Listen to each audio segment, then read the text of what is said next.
règles de Dieu et ta vie va changer. Et pour cela, avant de commencer, on va lire la parole.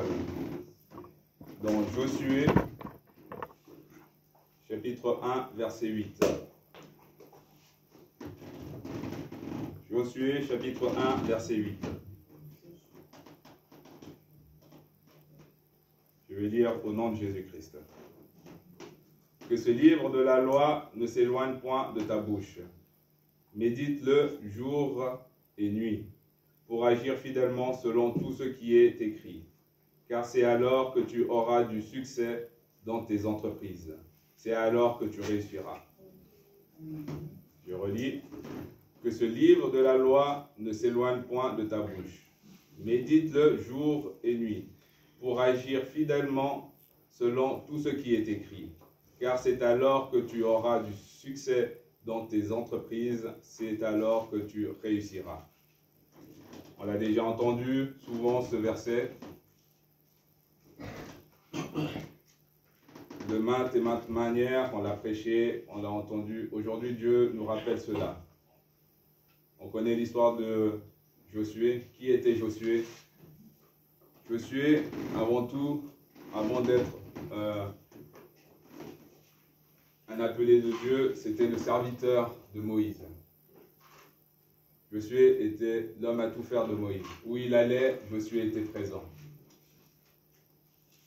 Et puis, vous allez vous demander, mais pourquoi Dieu a choisi Josué, un serviteur, un simple serviteur pour guider le peuple d'Israël après la mort de Moïse?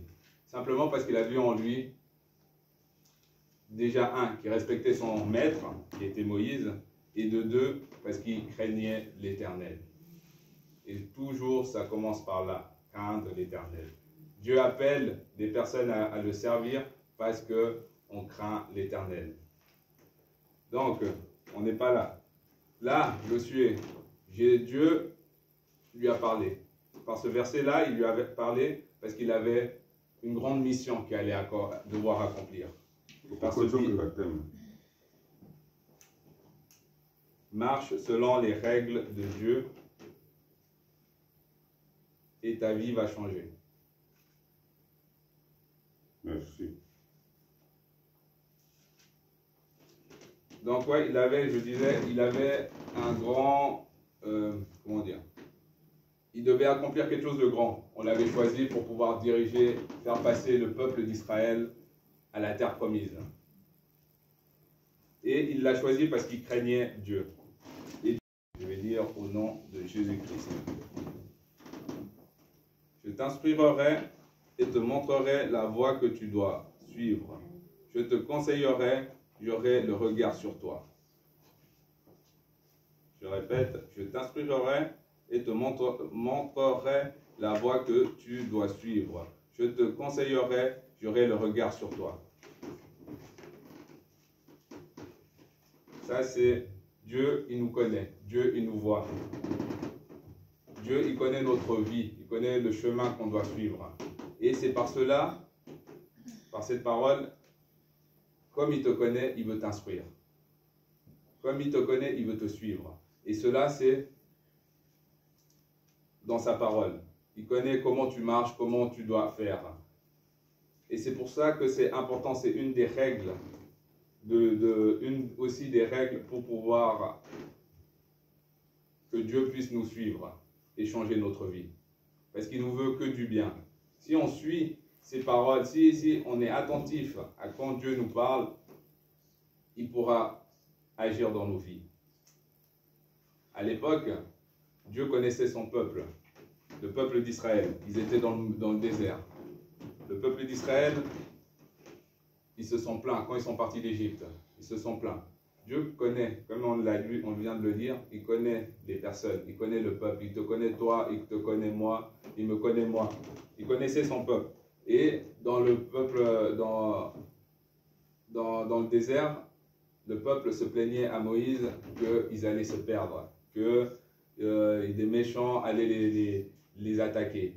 Le peuple d'Israël disait aussi qu'il regrettait d'être sorti d'Égypte. Mais Dieu, tellement qu'il est bon, il te connaît, il connaît nos vies, il connaît nos chemins, qu'est-ce qu'il a fait? Il a placé une nuée de jour devant eux pour guider le chemin dans le désert, pour leur montrer que c'est Dieu. Et la nuit, qu'est-ce qu'il a mis? Il a mis une nuée de feu, une colonne de feu, excusez-moi, c'est vrai, une colonne de feu à l'arrière, pour les protéger des ennemis. Donc, n'aie pas peur, Dieu connaît ta vie, il connaît, il veut juste que tu sois ouvert à lui pour qu'il puisse te guider, être attentif à ses instructions, pour qu'il puisse te guider. Pourquoi marcher selon les règles de Dieu? Pour expérimenter les bénédictions de Dieu. Pour expérimenter les bénédictions de Dieu. L'obéissance précède les bénédictions. Marcher selon les règles de Dieu déclenche ses promesses dans notre vie.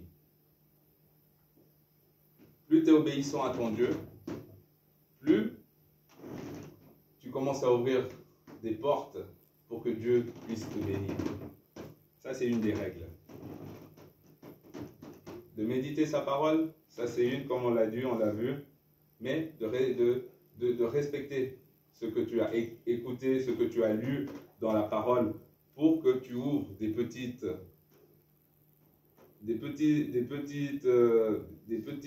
ouvertures pour que Dieu envoie une petite goutte de bénédiction. L'obéissance précède les bénédictions, la bénédiction. Donc plus tu es obéissant à ce que tu entends, plus tu es obéissant à ce que tu lis, qui vient de Dieu, plus Dieu va te bénir. Dieu va permettre une bénédiction qui descende sur toi. Il faut marcher selon les règles de Dieu. Mais tu me diras, mais c'est quoi ces règles? C'est quoi ces règles? On va y arriver, ne vous inquiétez pas. On voit aussi, à l'époque, sachez-le, j'aime bien parler de David, parce que c'est un personnage, c'est l'homme selon le cœur de Dieu.